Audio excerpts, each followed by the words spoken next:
everybody, and welcome to the Makers of Minnesota podcast, where we talk to cool people doing cool things.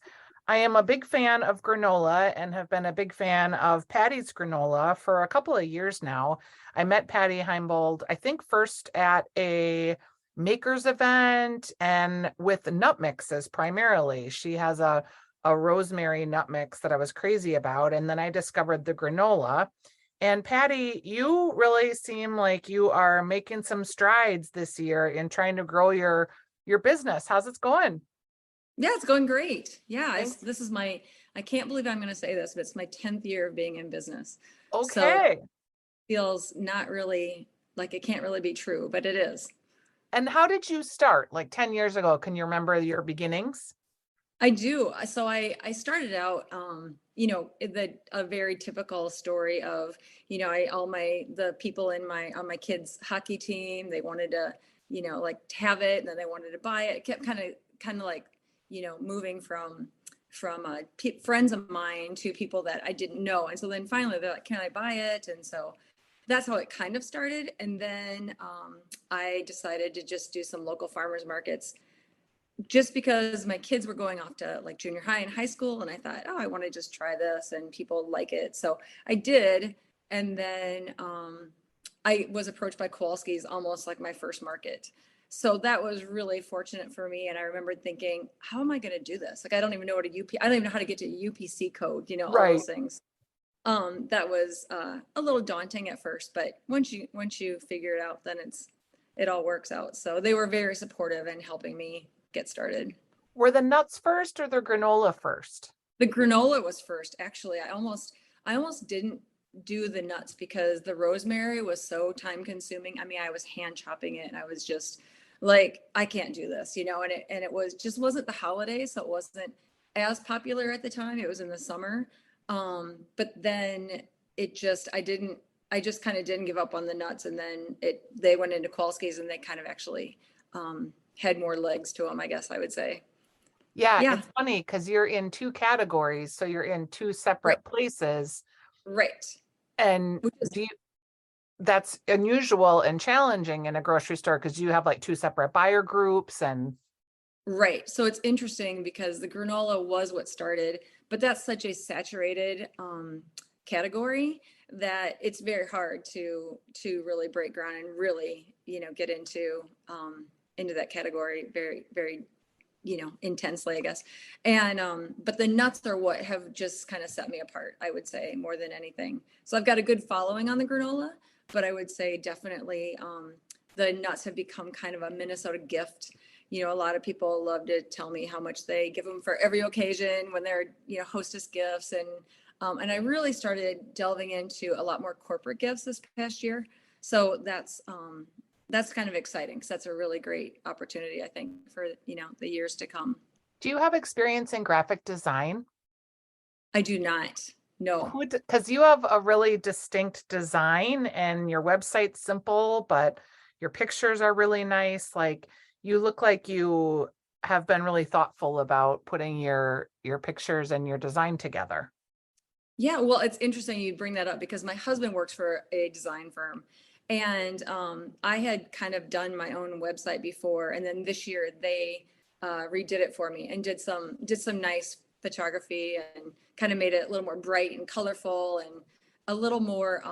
I think it represents my personality and kind of my company in general. So the flower, which has nothing to do with nuts or granola, has just always been kind of a personal logo of my own. I mean, I have so Yeah. many misshaped daisies in my house. It's ridiculous. It's just kind of a something that people always give me and that kind of thing. So when I started out and simply doing farmers markets, I was like, well, I just want my flower logo, because I didn't really think it through like, oh, I'm going to be a nut company or a granola Right. company. I wasn't your typical big business plan.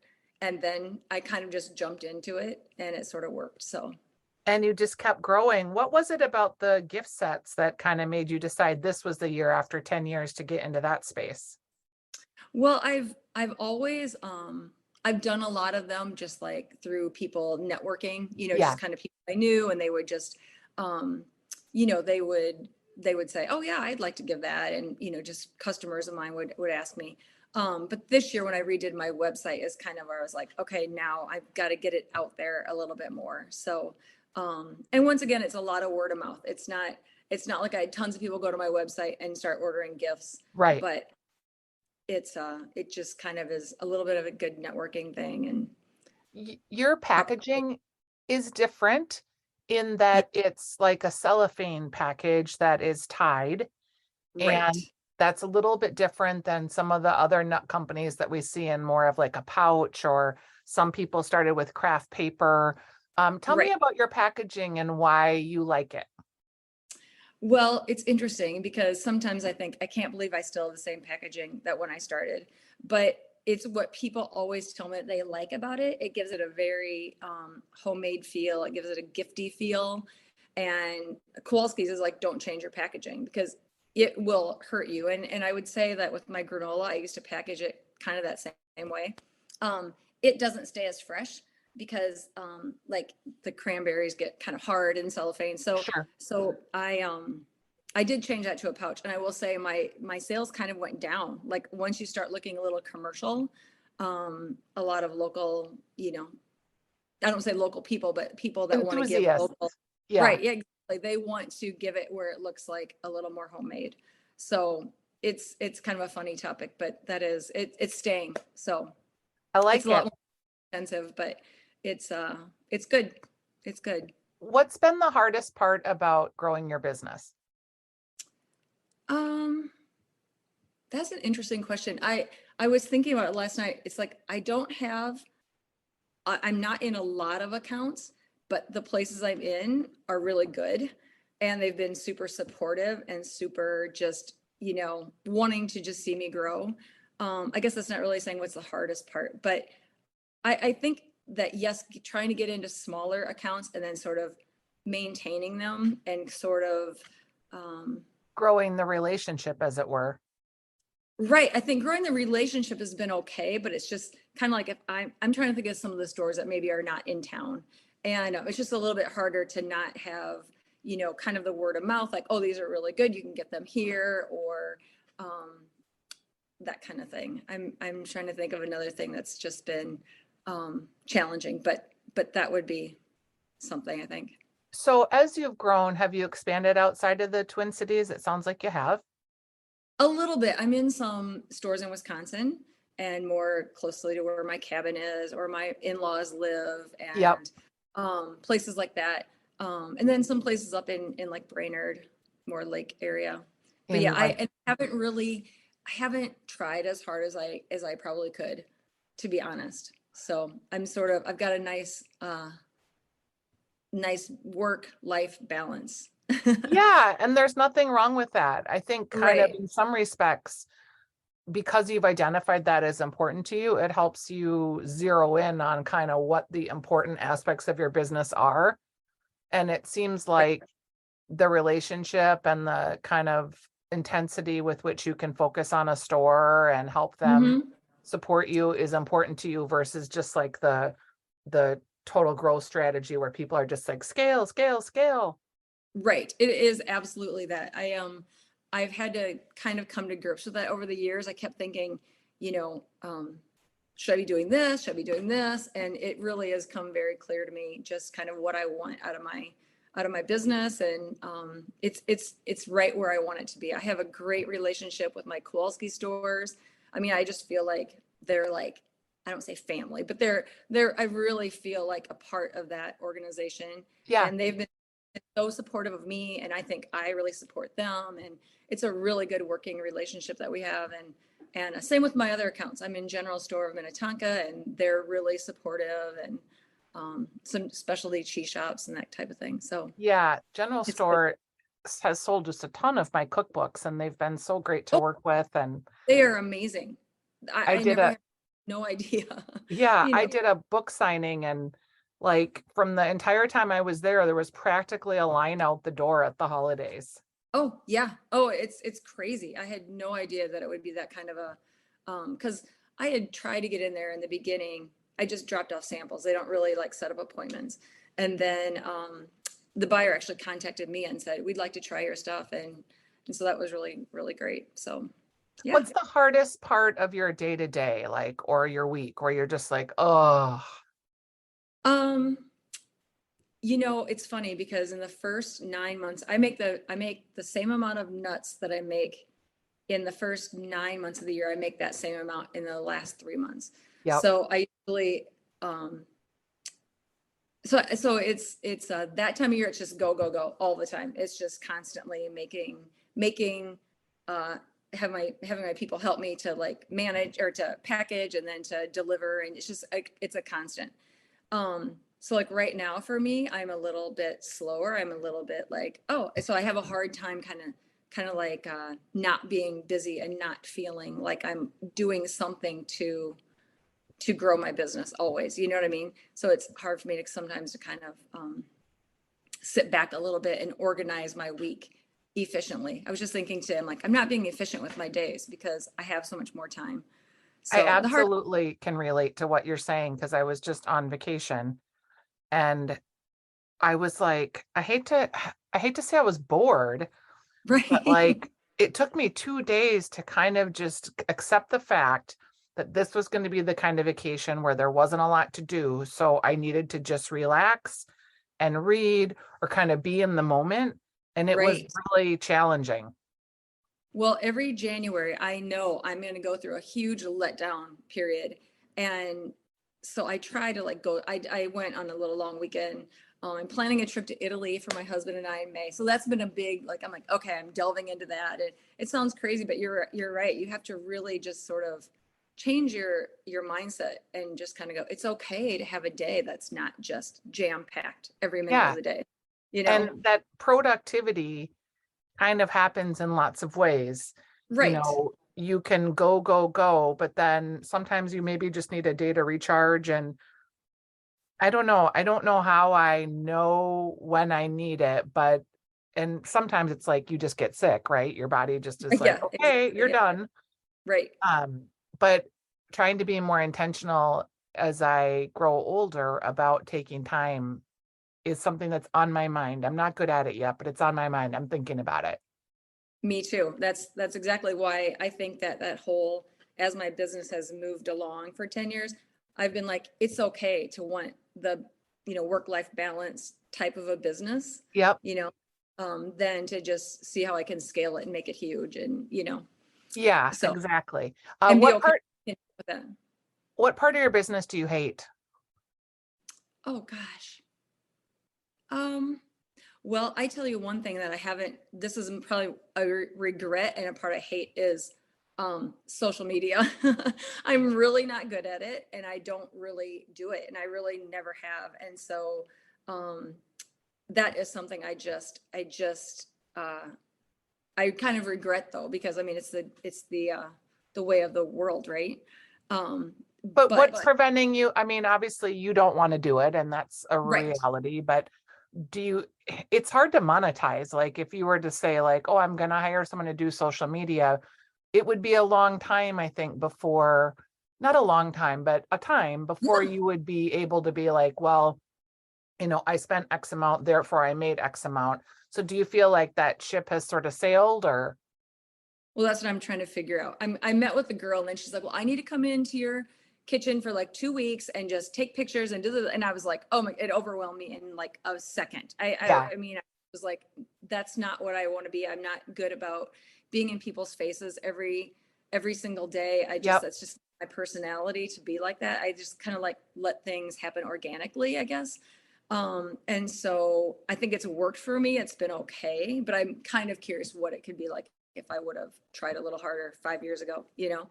I So, wonder too if you couldn't turn that spigot on just in LinkedIn and like in the corporate gift side. right. Yeah, that's a great idea. So I'm Because going to network more with people this year. I'm going to try harder to be like, okay, this is why I'm going to meet with this person, to talk about this and just work at things that way. and be So, more intentional. Yeah, because I think in LinkedIn there's still quite a bit of space in mhm. terms of the entrepreneur world, business to business world. I think sometimes it's easier to get seen there and that might feel more authentic to you.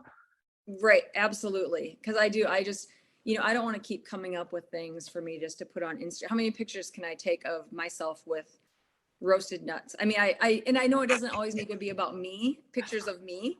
I totally understand that, but it just, But then it's just pictures of nuts, right? Oh, wait. Did you change some setting?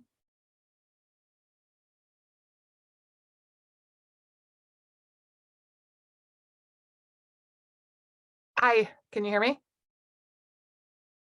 So you went on mute.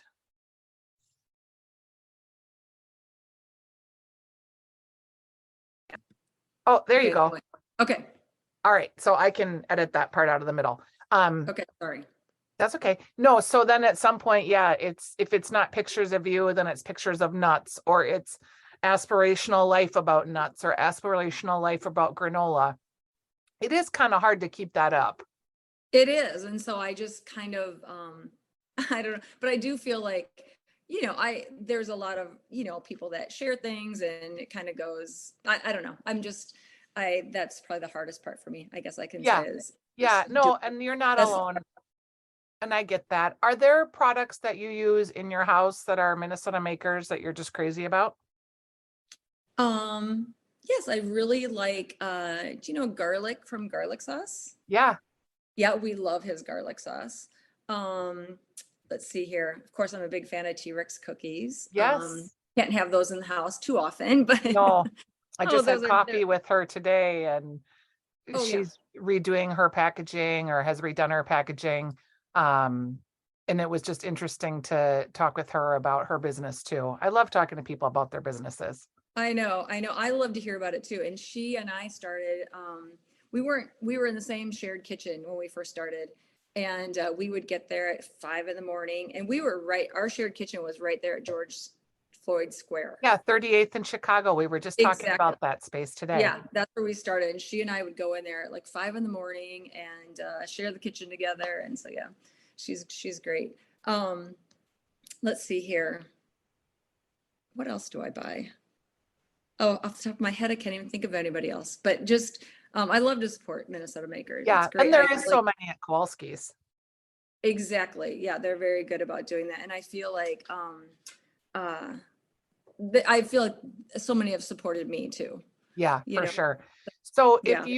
if you were going to have any like words of wisdom after being a business person for 10 years to a Mhm. struggling entrepreneur who's listening, who is wondering how to get their product going or if it's worth it, what would you say about like your journey and your work-life balance?